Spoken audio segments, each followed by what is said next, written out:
E aí, seja bem-vindo ao nosso podcast do mercado imobiliário.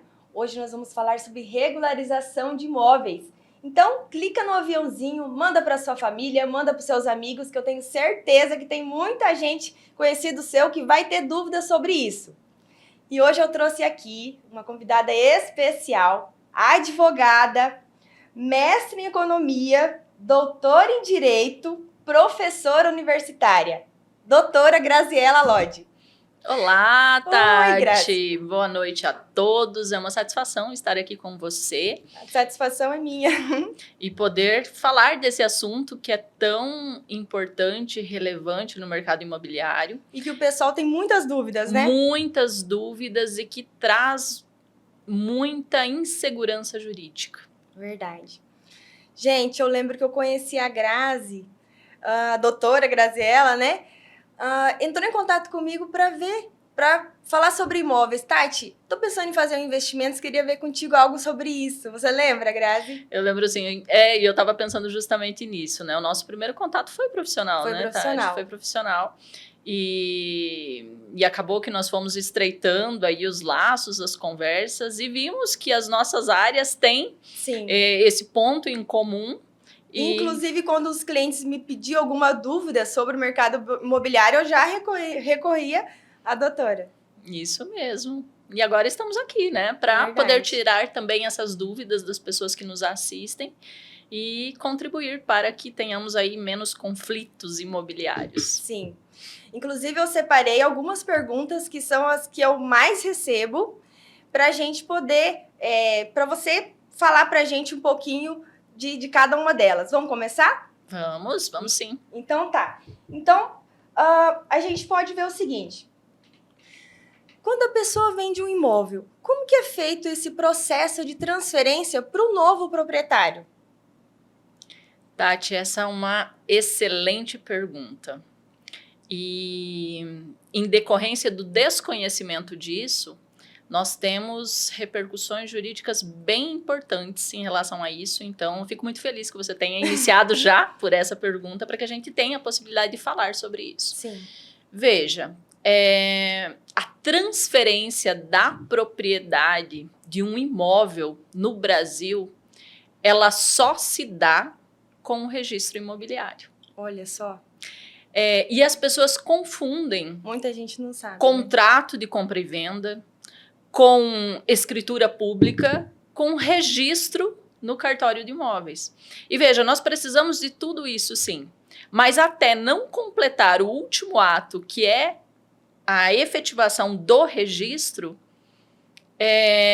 não estamos falando de propriedade, e sim de posse em relação a esse imóvel. Então, veja, nós temos até um jargão assim na área que diz: só é dono quem registra. Verdade. Só é dono quem registra. Então, claro que nós precisamos fazer um bom contrato de compra e venda, definir todas as obrigações das partes, né, os direitos, os deveres. Sim. Depois nós precisamos ir até um tabelionato de notas, fazer essa escritura pública e posteriormente fazer o registro. Aí sim nós teremos a transferência da propriedade de um bem imóvel. Sim.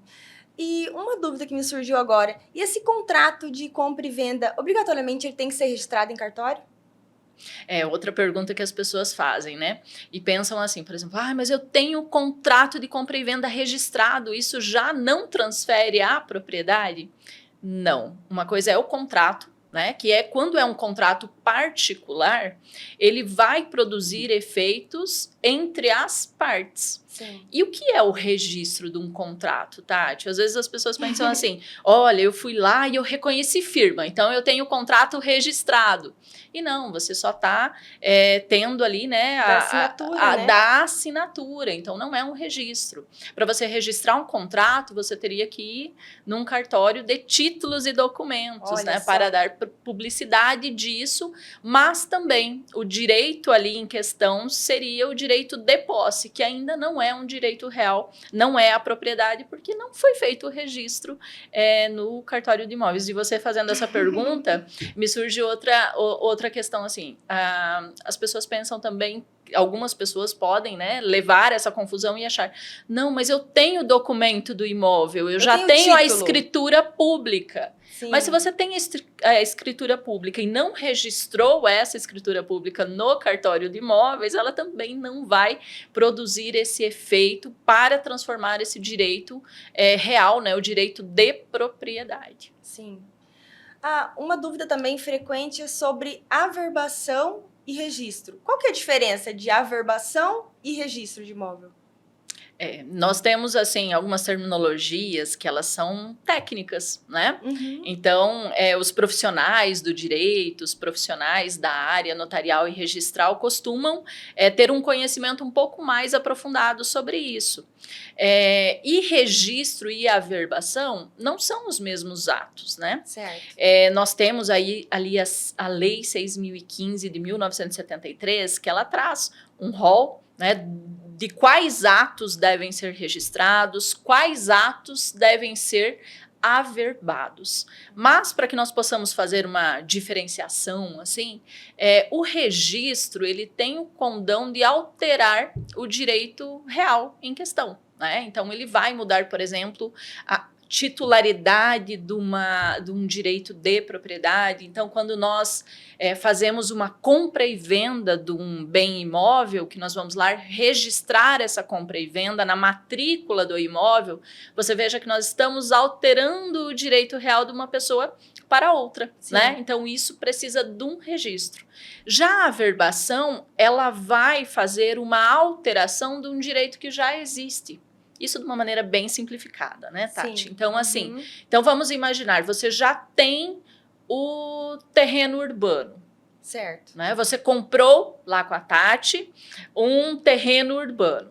E depois você fez a transferência da propriedade, porque assistiu aqui o podcast e verificou, né?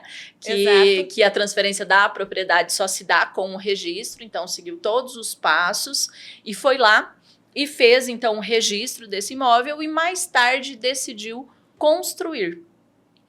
Né? E aí? E essa construção ela vai precisar ser averbada também na matrícula desse imóvel. Então, assim, e o outro conceito importante aqui que a gente tem é a matrícula. A matrícula é a documentação, é o documento do imóvel, onde constam todas as informações. É como se seria o RG do imóvel, como né? se fosse um RG do imóvel.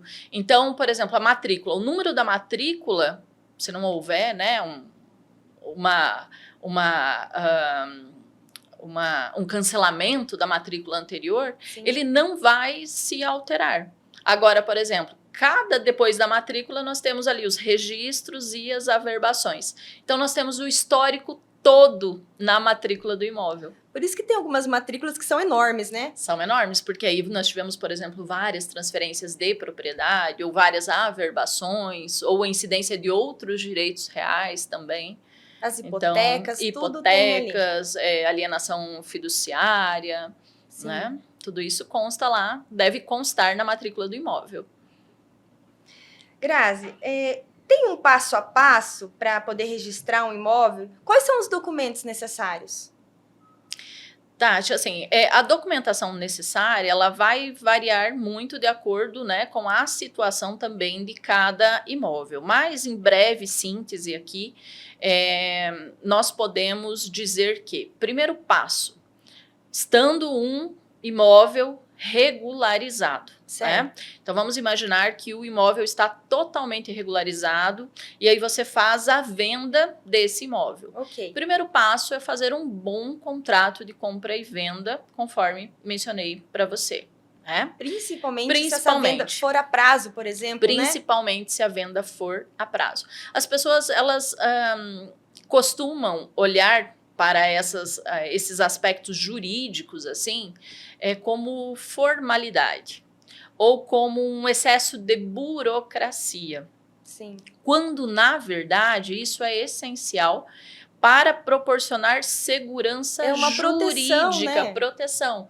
Porque você imagina, um imóvel, especialmente um imóvel residencial. É o sonho de todo mundo ter uma casa, um apartamento, verdade. né? Ter um imóvel próprio, né? Todo mundo trabalha para isso. Sim. E aí você trabalha anos e anos para conquistar esse sonho. E quando finalmente você conquista, o que você pensa é pegar as chaves, entrar no imóvel E e pronto. pronto. Mas se já foi tão difícil conquistar isso, nós precisamos ter o cuidado para que essa propriedade seja de fato efetivada e que essa pessoa não venha correr o risco depois de perdê-la. perder esse imóvel, né? Verdade. Então nós precisamos, primeiro passo, de um bom contrato de compra e venda. Sim. Então, se socorrer a um profissional qualificado, né, para que faça isso de acordo com o negócio jurídico que foi realizado, porque cada negócio jurídico é único, né?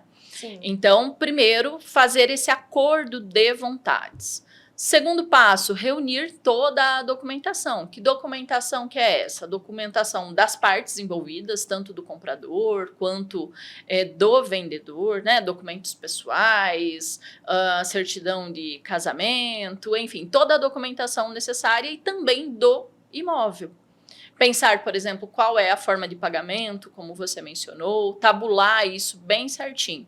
Tendo esse negócio já tabulado entre as partes, um outro passo necessário é ir até um tabelionato de notas para que seja, então, redigida a escritura pública. Sim. Né? A escritura pública é um contrato, só que público. E veja, a legislação brasileira, ela prevê isso como algo essencial, né? Uma formalidade imprescindível para aqueles imóveis com valor acima de 30 salários mínimos. Então, valores um imóvel acima de 30 salários mínimos, é obrigatório que seja redigida uma escritura pública.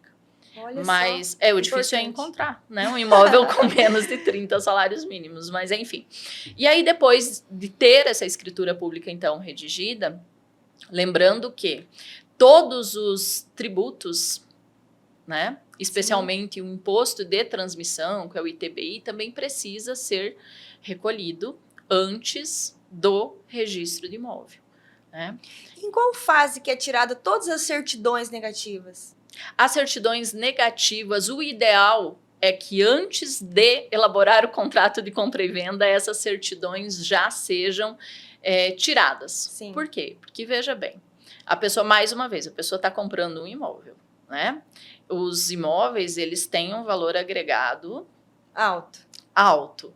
Então, é bem interessante que você saiba se esse imóvel ele tem algum ônus pendente sobre ele, por exemplo, se tem algum débito, né, de tributo. Será que essa pessoa pagou o IPTU? Doutora, e qual seria qual é o risco que o cliente corre se aparecer alguma pendência, alguma dívida depois que ele já comprou esse imóvel?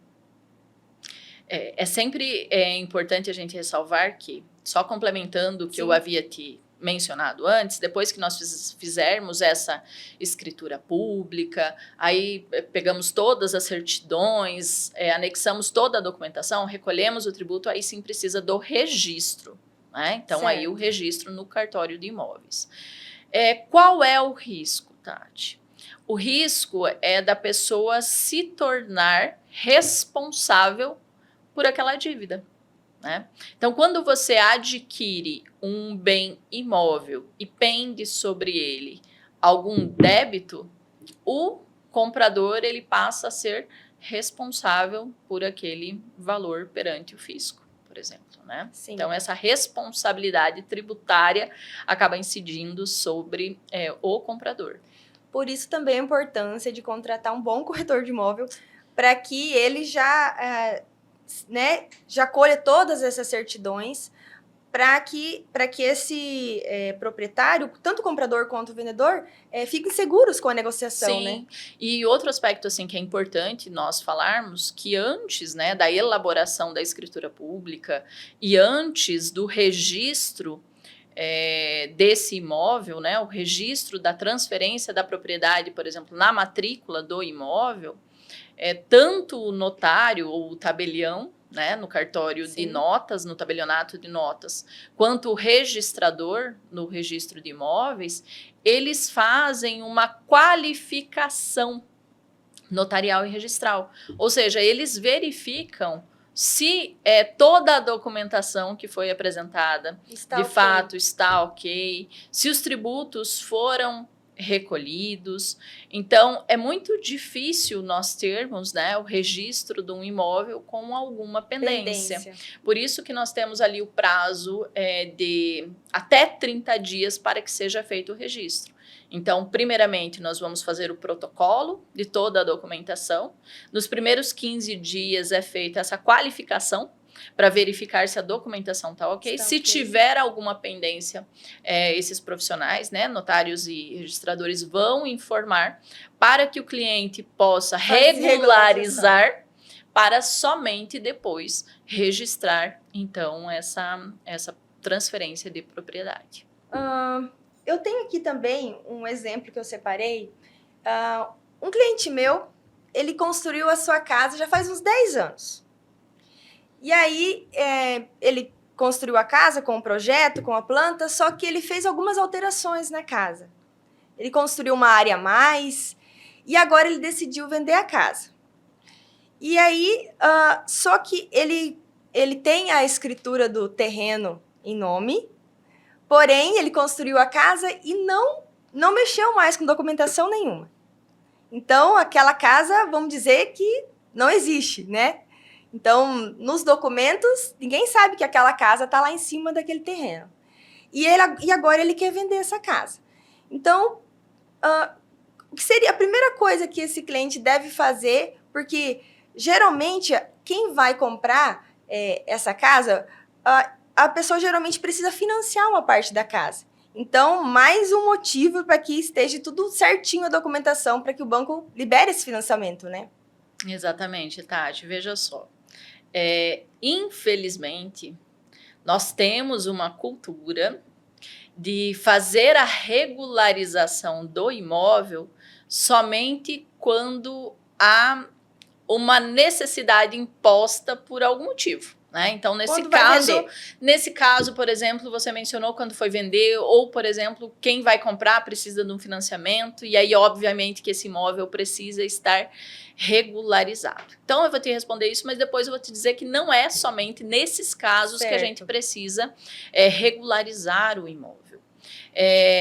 O ideal, o legal, né, é que todas as informações relativas a um determinado imóvel estejam descritas lá na matrícula desse imóvel, né? Certo. Seja por meio de um registro ou seja por meio da averbação, conforme o ato ali que vai ser praticado.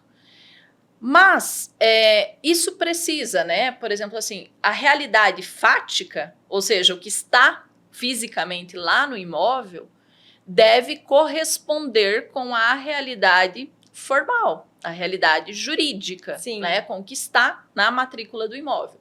Isso é um imóvel regularizado. Agora, acontece muito, e essa situação é clássica, né? Acontece muito das pessoas comprarem o terreno, fazerem a transferência da propriedade no cartório de imóveis, depois construírem e não averbarem essa construção. Exato. Né? E aí depois vai precisar vender e o imóvel não está regularizado e acaba atrasando. Qual que é o primeiro passo? Regularizar, averbar. Então, primeiramente, precisa regularizar a situação junto à prefeitura. Verificar se o que foi construído tem um projeto, né, assinado por um profissional adequado, um engenheiro, um arquiteto, a depender, né, das especificidades ali daquela construção. Certo. Primeiro passo, regularizar junto à prefeitura. Regularizado junto à prefeitura, verificar se os tributos foram recolhidos, né? No caso, por exemplo, de uma averbação de uma construção, nós precisamos também recolher o INSS, né? Dos trabalhadores ali da obra. Então, verificar as pendências junto à Receita Federal, que isso é exigido no ato da regularização do registro ou da E quando averbação. faz bastante tempo, assim, em torno de 10 anos, existe alguma multa lá na Receita, nesses impostos? Não. De INSS? Multa somente assim. Essa questão tributária, nós temos dois conceitos que são um pouco mais jurídicos aqui, mas que é a prescrição e a decadência tributária, né? Então, em regra, tanto a prescrição quanto a decadência, elas possuem um prazo de 5 anos. Olha né? só. Então, por exemplo, vamos imaginar que você construiu um imóvel e não recolheu os tributos. O fisco, a Fazenda Pública, tem até 5 anos para fazer o lançamento desse tributo. Se ela não fez o lançamento desse tributo em até 5 anos, decai o direito dela lançar. Olha só. Né? Agora, vamos imaginar que a Receita Federal ela lançou o tributo. Então, há o débito lá tributário. Ela tem 5 anos, igualmente em regra, né? Nós temos algumas exceções, para cobrar essa dívida, ou seja, para mover todas as ações necessárias para a satisfação desse crédito. Se ela não fizer isso, também prescreve o direito de receber. Então, por isso, né, que algumas vezes a gente tem algumas situações aí do não recolhimento e depois enfim, algumas questões que não são cobradas, excepcionais, né? Sim. Mas aí é porque transcorreu o lapso temporal necessário. E essas informações o cliente consegue na prefeitura ou ele precisa de um advogado para ajudá-lo nessa parte, para esclarecer? O ideal é que, assim, todas essas questões, o ideal é que nós tenhamos um profissional qualificado para prestar essas orientações. Eu sempre costumo falar, e aqui é a professora falando, né? Sim. Eu falo para os meus alunos que o conhecimento liberta, né? Porque quando você tem o conhecimento, é tudo muito mais fácil para resolver. Verdade. Não é? Sim. A dificuldade, ela vai existir quando você desconhece. Não é que é complicado regularizar um imóvel?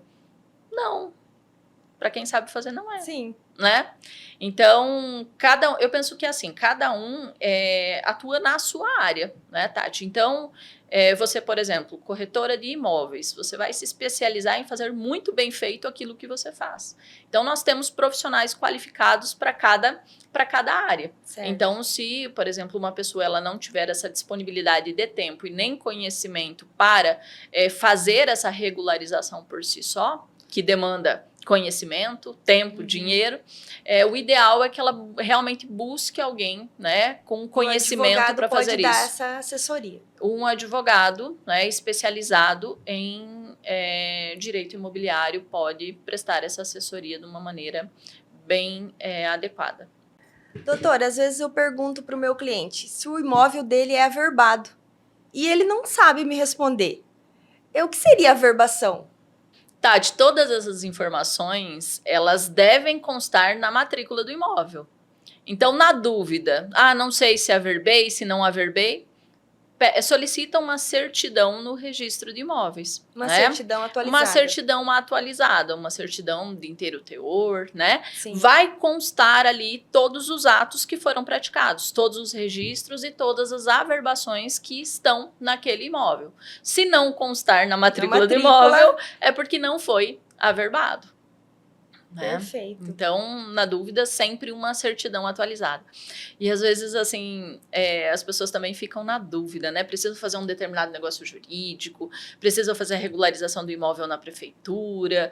Aí pensa assim, nossa, mas de novo eu vou ter que pegar uma certidão? Mas por que essa certidão tem validade somente de 30 dias? Eu tô lá em casa com uma certidão, já tem 3 anos, eu não posso utilizar aquela mesma certidão?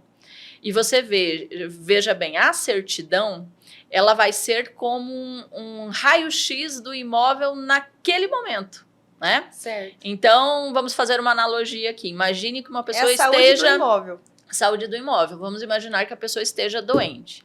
Ah, eu estou na dúvida, eu estou com uma gripe muito forte, preciso ver como está a saúde do meu pulmão. Vou fazer um raio-x, né? Sim. Aquele raio-x, ele mostra como está o pulmão naquele momento. Então, amanhã pode estar diferente, daqui 30 dias diferente, e assim é Tem razão. o imóvel, né? Então, por isso que a certidão, ela vai mostrar como está o imóvel naquele momento, mas outros atos podem ser realizados na matrícula daquele imóvel posteriormente, né? Então, por isso que a gente sempre precisa de uma certidão atualizada para poder realizar os negócios jurídicos e imobiliários. Perfeito. Doutora, qual o problema mais comum que as pessoas enfrentam na hora de fazer a transferência do imóvel e a averbação? O problema mais comum é o imóvel não estar regularizado, né? Sim. Nós já falamos tanto sobre isso hoje, mas o fato é que, por desconhecimento mesmo, as pessoas não têm o hábito de manter a matrícula condizente com o estado, com a realidade do imóvel, né? Sim. Então, isso dificulta muito na hora de realizar um negócio jurídico. E aqui a gente está falando em negócio jurídico, Tati, porque é a sua área de atuação. Mas você pensa assim, eu sempre menciono, né, quando eu vou falar sobre isso, a seguinte situação. Os imóveis, a propriedade, ela tende a ser perpétua, se nós formos falar, né, direito real de propriedade. Uma das características é que ela tende à perpetuidade. O que significa isso? Significa que o imóvel vai ser sempre de uma pessoa, a não ser que ela decida vender. Certo. Ou a não ser que essa pessoa, por exemplo, né, infelizmente faleça, e esse imóvel precisará passar, então, para os seus herdeiros, né? Sejam eles legítimos ou testamentários. E o fato é que, por mais que a gente se programe na vida, a gente nunca sabe exatamente quando as coisas vão ocorrer. Sim. Né? Então, deixar esse imóvel regularizado evita muitos problemas futuros, né? Você imagine, por exemplo, a situação de uma pessoa que falece, deixa a herança para os seus filhos, e os filhos vão descobrir muitos casos desse, né? Muitos casos, né? Muitos casos mesmo. Então, assim, o processo de inventário, aí todo mundo fala assim, nossa, mas eu quero fugir do inventário, porque o inventário é muito demorado, é muito custoso, né? Eu já fiquei num processo de inventário 15, 20 anos, mas por que que isso... Por que demora tanto, né? E um dos motivos, Tati, é isso, né? O imóvel não estar regularizado.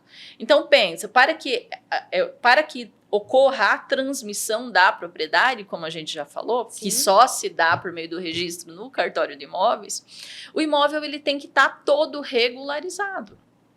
E se ele não está, vai ter que regularizar. Primeiro. Então, você imagine assim, para regularizar um imóvel com a pessoa, com o proprietário vivo, já tem as suas dificuldades a depender, né, da situação ali do caso concreto. Agora, você imagine quando esse imóvel irregular se transmite por herança. Aí os herdeiros, eles também terão todo esse trabalho de regularizar esse imóvel para que depois sejam transferidos. Todos os herdeiros têm que assinar, concordar? Assim, todos que aceitarem a herança, né? Nós temos ali, por exemplo, num processo do inventário, normalmente não, é preciso que se nomeie um inventariante, né? E esse inventariante será responsável ali pela administração da herança. Então, em regra, ele será o responsável, né, por praticar todos os atos ali necessários para a regularização desses imóveis. Então, você veja assim que a regularização do imóvel, ela vai muito além dessa questão da compra e venda. Vai muito além da compra e venda. Sim. A gente não mencionou no começo, mas eu sei que você tem muitas especialidades. Conta pra gente. Assim, dentre as minhas especializações no direito, que você mencionou, né? Eu recentemente finalizei o doutorado na área do direito, né? Mestre em economia. E assim como você, minha primeira graduação foi em administração. Olha só. E aí, depois que eu fui, né, me graduar em direito, e tenho uma especialização em direito notarial e registral. Né? Nossa, ótimo. Que me habilita aí para atuar nessa área do direito imobiliário. Doutora, que conselho você daria para alguém que está pensando em vender o seu imóvel? Tati, conselho. Eu penso que o conselho que eu daria não só para quem está querendo vender, mas principalmente para quem está querendo comprar. Certo. Primeiro passo, verificar se o imóvel está regular, né?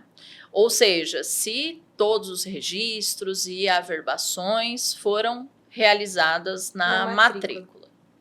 Segundo ponto, verificar se tem algum ônus incidente sobre esse imóvel, né? Algum ônus real, de repente uma hipoteca. Isso né? aparece nas certidões. Isso vai aparecer na certidão. Verificar também, principalmente em relação a imóveis urbanos, se tem alguma pendência relativa a tributos. Né? Então, por exemplo, o IPTU, verificar, né, se todas as obrigações tributárias foram quitadas. Esses são os principais aspectos. Assim. Depois disso, seguir passo a passo todos os requisitos necessários até a efetiva transferência da propriedade para o nome do novo comprador. Isso inclui, conforme nós mencionamos, o contrato, né, todas as certidões, pagamento de tributos, reunir toda a documentação, elaboração da escritura pública num tabelionato de notas e depois protocolizar toda essa documentação e registrar. É algo que me ocorre aqui, Tati. Às vezes as pessoas elas param em alguma etapa. Por quê? Já te explico. Você vai elaborar um contrato. Se você vai elaborar um bom contrato, isso tem um custo. Certo. Não é um custo elevado, se você for considerar o valor do imóvel. Né? É um custo irrisório perto do valor do imóvel, mas tem um custo. Então, as pessoas vão e fazem um contrato. Aí, depois, precisa de todas as certidões, reunir toda a documentação. Isso toma tempo e também tem algum custo. Pequeno, mas tem. Sim. Depois, vai para a escritura pública. A escritura pública, quanto custa fazer uma escritura pública? Depende. Esse valor é fixo? Depende do valor do imóvel. Né? Nós temos aí tabelas estaduais que fixam o valor dos emolumentos, mas também nós temos um teto. Né? Então, por exemplo, o máximo que vai pagar numa escritura pública hoje é 5.535, se não me falha a memória, né? Que é o teto da escritura pública com um valor declarado. E isso tem um custo, é um custo.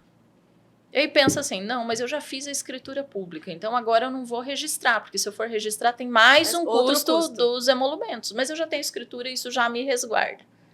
Vejam. Não é bem assim, né? Vamos imaginar que o seu João vendeu para o seu Antônio. Né? Seu João vendeu para o seu Antônio um terreno urbano. E aí o seu Antônio e o seu João foram lá e fizeram a escritura pública.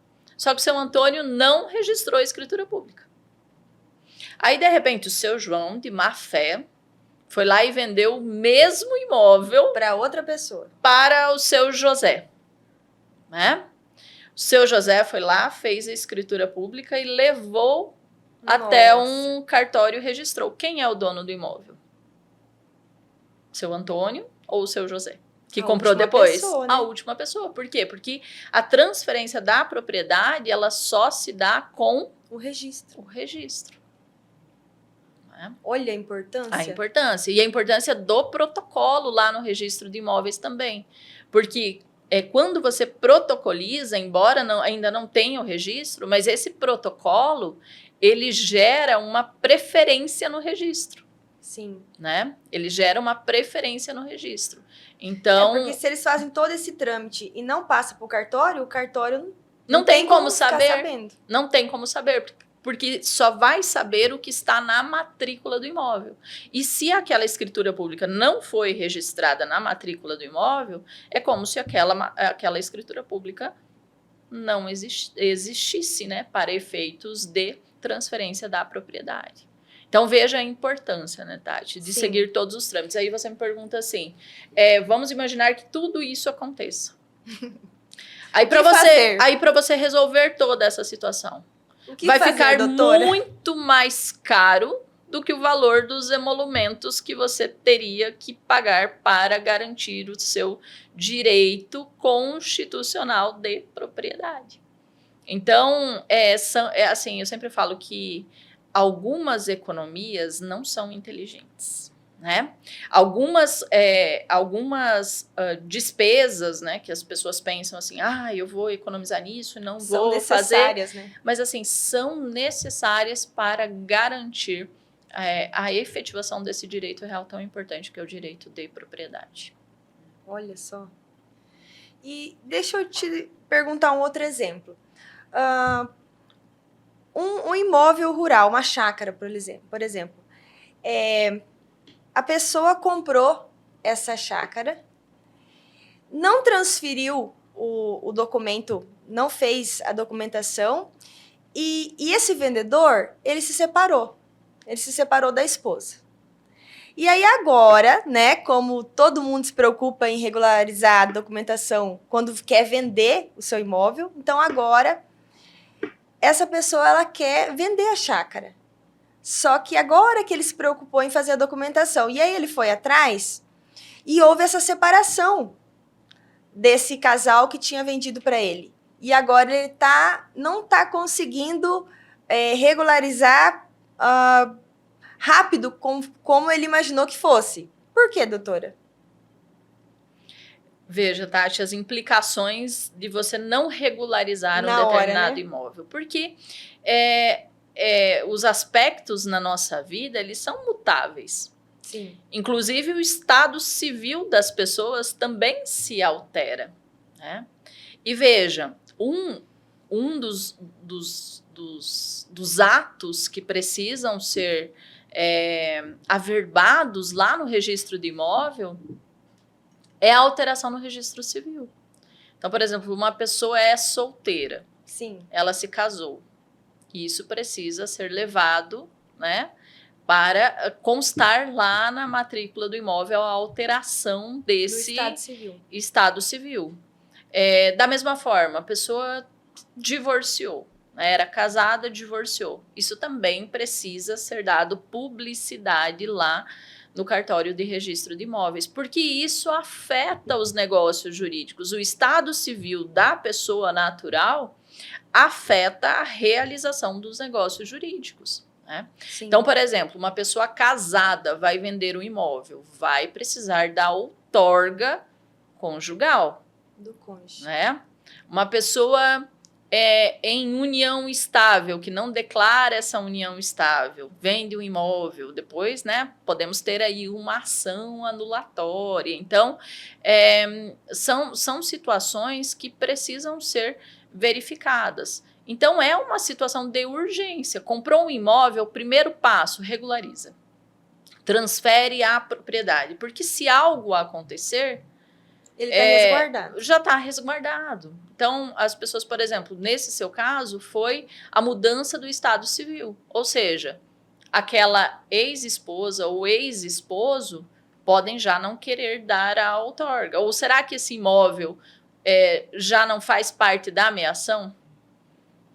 Né? Sim. Será que, por exemplo, quando foi feito o acordo de divórcio, pelo fato de não ter sido transferida a propriedade, será que não ficou metade para cada um, por exemplo? Sim. Então, veja, as implicações de não ter se resolvido, ter resolvido essa situação antes, né?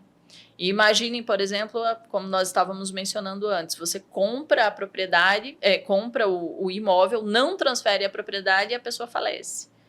E aí, de repente, né, em algumas situações a gente não vê outra forma de resolver, a não ser se socorrer uma ação da uso capião, mas aí tem que preencher lapso temporal e outros requisitos. Então, se eu tivesse que dar um conselho, Vai como longe. você pediu, o conselho é mantenha o imóvel regularizado, né? Tendo ou não a intenção de vender, mas Sim. mantenha o imóvel regularizado. Outro aspecto que nós devemos mencionar aqui, Tati, que é igualmente importante, é que o registro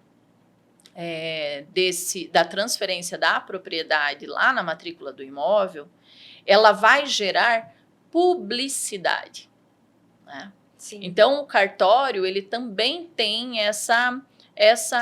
esse princípio de dar publicidade aos atos que ele pratica. Então, mas como assim essa publicidade? Então, ele vai divulgar, né, os registros que forem feitos? Não, é uma publicidade indireta.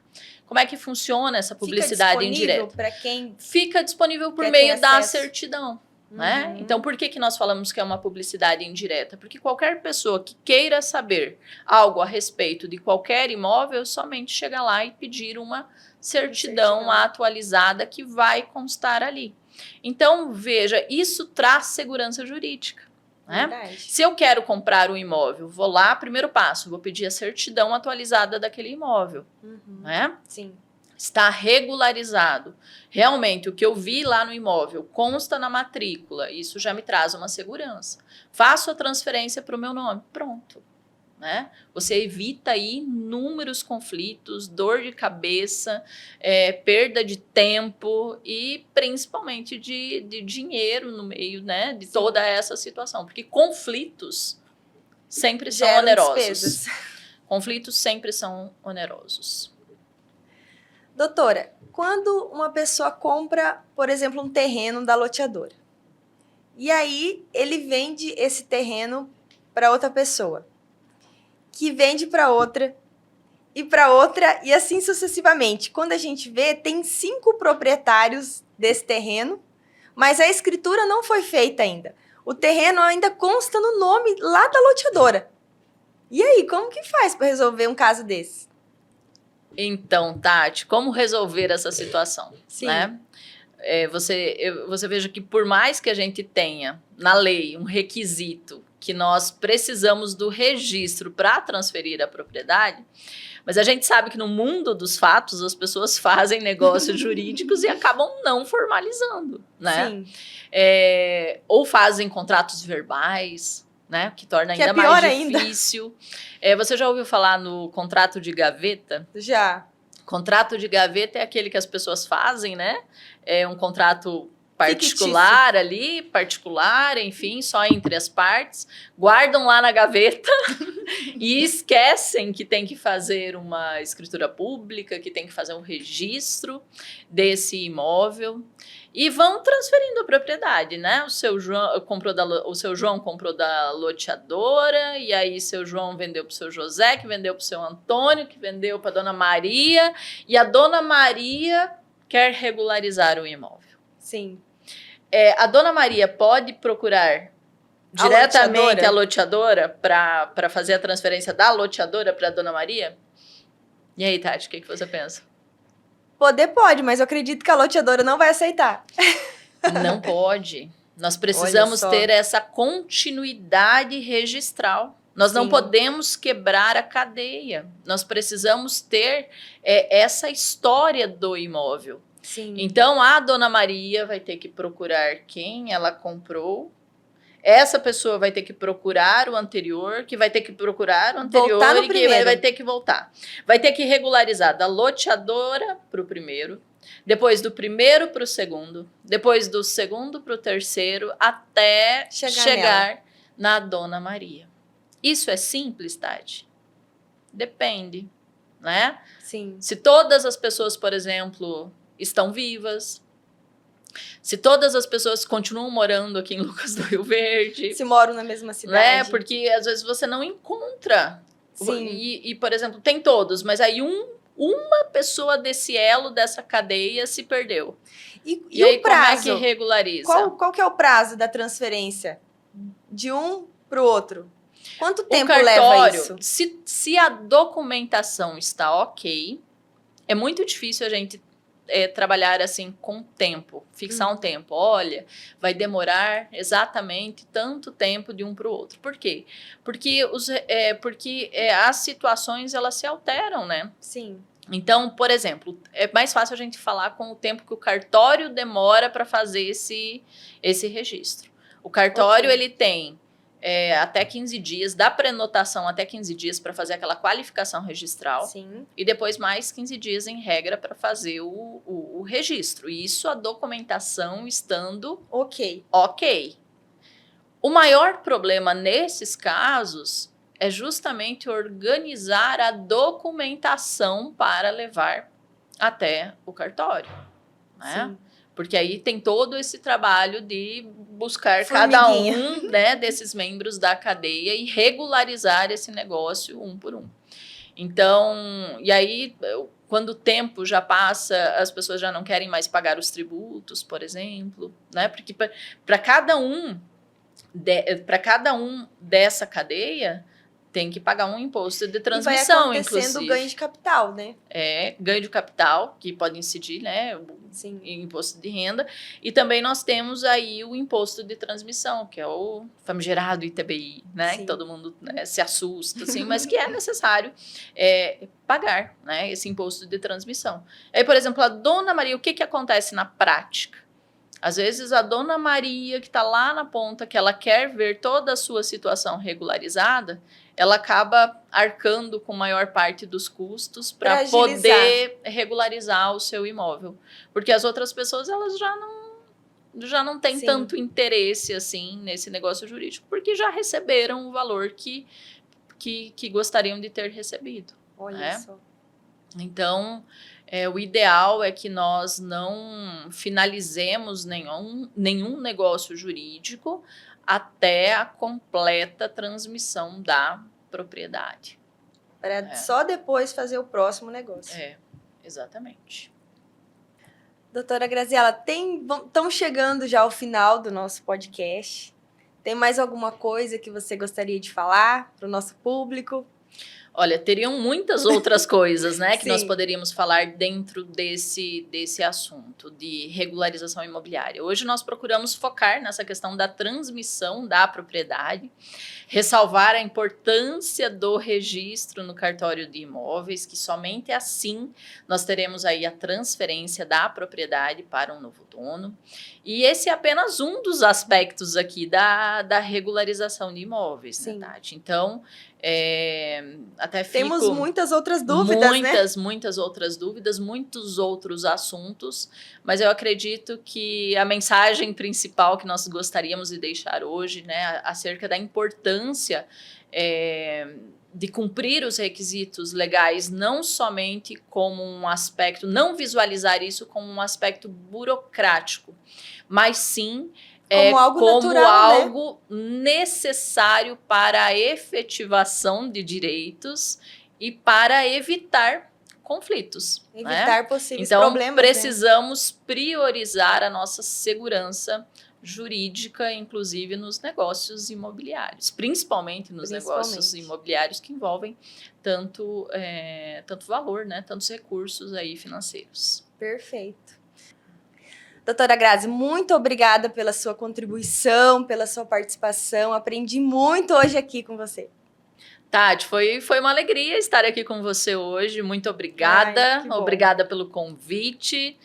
Obrigada pela parceria. Levar informação é algo sempre muito gratificante. O pessoal está carente disso, né? E fico à disposição. Ai, que bom. Eu que agradeço. E você que está assistindo o nosso primeiro podcast, comenta aqui suas dúvidas, comenta o que você achou dessa live, que nós fazemos questão de responder todos os comentários. Sucesso, beijo e até a próxima!